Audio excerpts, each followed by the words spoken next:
Okay,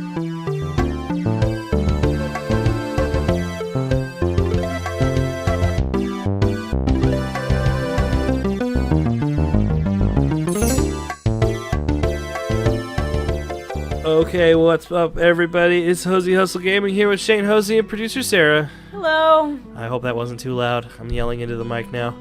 Anyway, we're playing. Sleepy yelling. I'm lazily yelling into the mic. We're playing Monster Loves You, and we're gonna resume. We just reached Adolescence. adolescence. I couldn't remember if it was adolescence or young adulthood. Tomato. But anyway, that's us. Yeah, eat a kitten. No, don't eat a kitten. Well, there's a picture of our grandma. There's a notice that reminds us to turn the handle when we open the door. There's a pie on the windowsill, which is adorable. Yeah, pie on the windowsill. Yeah, very nice. I think I mentioned that bowling ball last episode. But anyway. Down there next to your Chinese takeout. Yep. I like that the ball is on the above layer, so it looks like we're on this chair, kind of. Anyway. Well, we're going to enter the big bad world.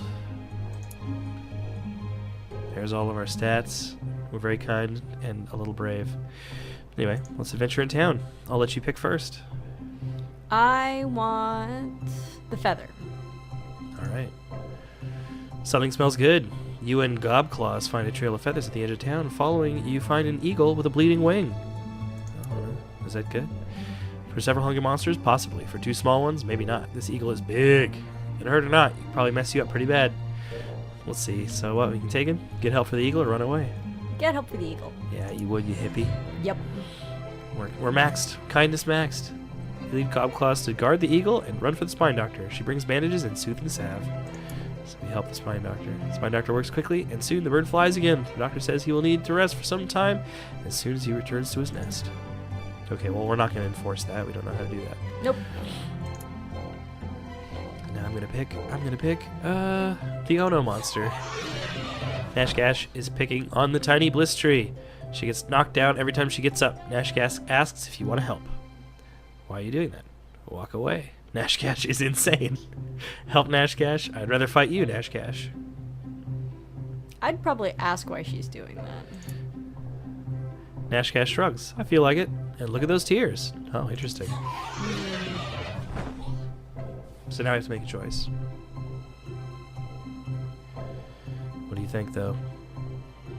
Are you gonna step in to fight, or are you gonna walk away? We are pretty brave. Maybe we should stand up for Bliss Tree. I'm going for it. Do it.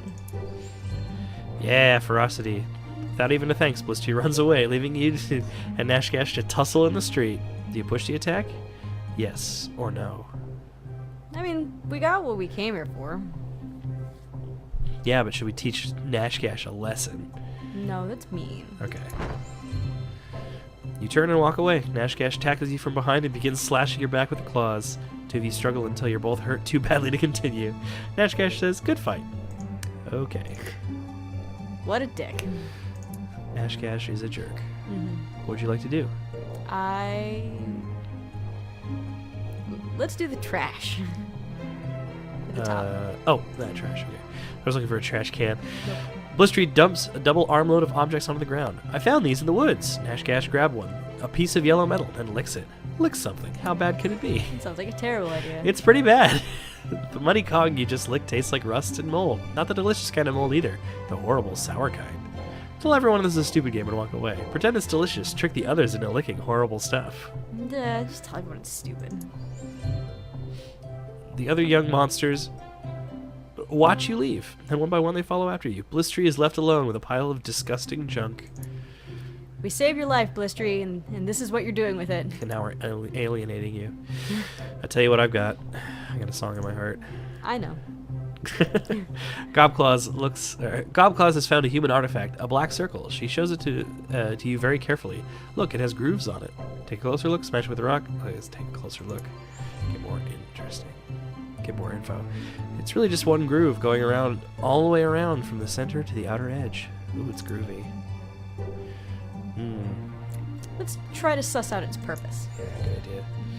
You hold up the black circle, looking at it, tapping it with your claws, and tasting it with your tongue. Gobclaws says, "I already tried that." It must be a hat. Put it on your head. Yep. It's a human weapon. Get rid of it. All right, it's a hat. Clearly it's a hat. The other monsters are impressed by your impromptu fashion show. Gobclaws thanks you as she takes it back her new hat and waddles away. All right. Excuse me, everybody. All right, what do you think? Let's do footprint. Footprint. You're heading home with a dead rabbit you found. Suddenly, a fox appears. He sidles up to you and asks, "You can eat all of that?" Let's look at the fox real quick. Most talking foxes are fatter and better fed than their stupid cousins, but this one's lean. You can see his ribs under his unkempt fur. Weird. Oh no. You're clearly no ordinary fox. Hand over the whole rabbit. Share the rabbit with the fox. Make him watch you eat it. Let's share the rabbit with the fox. You tear the rabbit into 2 pieces. It splits unevenly. One chunk has most of the meat, the other is a bunch of tendons and skin. The fox looks up hungrily. Let's give him the good chunk. Yeah. You and the fox enjoy a delicious rabbit. Crunchy. Probably would have gotten kindness for that if we hadn't maxed it out. Yeah, probably. Let's see. Mosquito, spider. Let's go with mosquito. After the rain, the last puddles linger. Looking into one, you see hundreds of tiny wriggling bugs. Gross. Eat the bugs, splash in the puddle. Look at the little bugs. Good look at the bugs. The tiny bugs come to the surface of the puddle, breathe a little air, and swim down again. They don't seem to be fighting each other. How odd. Might as well eat them. Study the little bugs closely. Let's look closer. You think they're baby mosquitoes. The puddle will probably be gone before they can grow up and escape it. Too bad for them, or that's kind of sad. It's kind of sad. Like, existentially, at least. Even as you stand there looking down at it, the puddle is slowly shrinking. Blistry joins you and looks at the bugs and says, "Hey, a snack. No, eat the bugs yourself." Lecture Blistry on the cycle of life of mosquitoes. What do you think? Well, one of them is, they're going to die anyway. The other is make you kind of a wet blanket. Teaching Blistry something that he doesn't know doesn't automatically make you a wet blanket. You're just saying that because you teach people things. Shut up. Other monsters stop and listen to you as you compare the baby mosquitoes to morsels swimming in the spawning vat. Continue the lecture. You explain that mosquitoes take on another form as they leave the water, much like a monsterling coming out of the brood cave. Finish the lecture. You begin listing differences between mosquitoes and monsters, but the crowd has wandered away now. Your moment in the spotlight is over. Well, that was fun. Time to eat the baby mosquitoes. Let the mosquitoes live. I mean, here's the thing. I don't really want to eat the mosquito larva. Well, you are a monster. It's so gross. You're a monster. Monsters love gross stuff. It's so gross. Well, what do you want to do?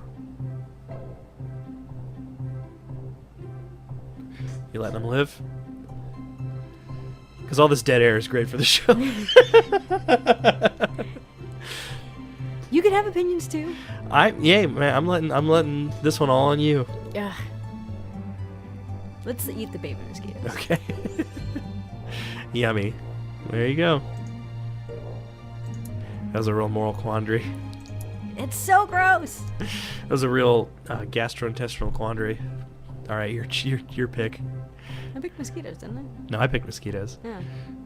I picked mosquitoes because I couldn't decide between spiders and mosquitoes, and I decided mosquitoes. Oh. Let's do the guy giving himself a hernia. All right. It really could have been either one of them.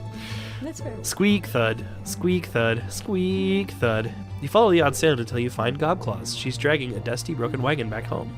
Looks like hard work. Ask her what's in the wagon. Yeah. Cheer her along and taunt her a bit. The wagon's full of more wagon pieces. I might be able to put it back together. Can you help me? From her limp, you gather that she has a busted leg at the moment. Well, you flex your claws, still not fully healed from your recent fight. You could hurt yourself if you help her.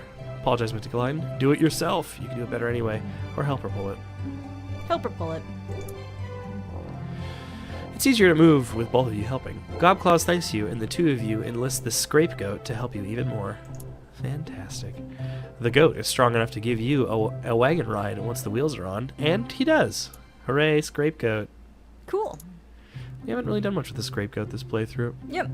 Let's see. I'll do the one who's giving himself a hernia. Blotz waddles over to you. I'm all out of snacks. Got any to spare? Let's regard Blotz for a moment. Blotz is tiny. In the right light, he could easily be mistaken for a squirrel. His neck is especially flexible from looking over his shoulder so much. He's Nashgash's best friend, which means he constantly attacks him. She constantly attacks him. Let's see. No? Yes. Let's give him a snack. Blotz grins. That's great. Thanks so much. He waddles away, munching on a bitter beetle. That could have been our bitter beetle. Would have been better as our bitter beetle. I didn't know you wanted bitter beetles so much. I just like the alliteration. Adolescence is fleeting. Tell me about it, brother. You have grown beyond youth and you've become an adult. Hooray! You've been dragged from your bed by your friends and neighbors. Trying to sleep here, fight them. What? Who? The where? Why now? I tell you, it's time to grow up. You're taken to the woods. Okay. The neighbors throw you in the center of a great circle of monsters, all older than you. They whisper to each other, then look at you, then whisper some more. Let's get going. The monsters murmur and mutter, spit and snarl. They're deciding what best defines you as a monster. Let's take a nap. Alright. Nap time. Someone shakes you awake. They've come to a decision. The ring of monsters shuffles closer to you, forming a tighter circle. Elders loom over you as while the smaller adults crouch low. Your surroundings grow shadowy and dark. What do they want from you now? You see concern in some of their faces, but very little respect. Let's see. Does monster need respect to grow up? You could become an adult without earning any respect, but when the time comes, all too soon, to become an elder, you'll dissolve and pass away without it. Oh no. You see concern in some of their faces, but very little respect. Okay. It's immediately clear to the crowd that you are a very kind monster. It's so nice of them to think so. You are sent to the goat pit to groom the scapegoat. The goat is unusually unruly and angry today. Make the goat submit to your hygienic practices, or let the goat freak out, and then calmly groom it. That one. You let the scapegoat butt you with its horns until it's tired, and you use your claws like clippers. You give it a nice trim and pick off some of the tasty parasites. The crowd is impressed. Smile, bow, and move on. Eat the parasites are full of nutrients, or share the parasites with other monsters. I mean... I'm working the crowd, man. Yeah, work the crowd. Yeah. They're impressed with your generosity. Everyone eats a parasite or two and smiles. Thrown into the crowd. Yes. It's so gross. So, still very kind. Mm-hmm. Somewhat, clever. Yeah, clever and brave. Not very honest. And we're not respected. But anyway. You're an adult now. You'll go stronger over time, but your personality is no longer as mutable as when you were young. Let's see, onward to adulthood. Let's see, we've got... This is about a 15-minute episode so far. Do you think you want to cut it here, or do you want to... Because, like, adulthood's going to be... Yeah, this is going to be a long episode, so why don't we cut it here? Yeah. All right, now that you know that we're going to cut it here, let's cut it here, everybody. It's been wonderful having you here with us today. I hope that you learned a lot about monsters and what kind of monster you would be if you were a monster. I know that I would be a parasite giver. What would you learn today, Sarah? I'm just stretching this one out. I learned that parasites are gross. You learned that you wouldn't want to eat mosquito larva. I wouldn't. It's grody. I also learned that you think I'm a wet blanket. I'm teasing. Well, anyway, in the between episodes, I'll try and convince Sarah that I'm teasing. And for now, I've been your host, Shane Hosey, with producer Sarah. Bye. Bye, guys.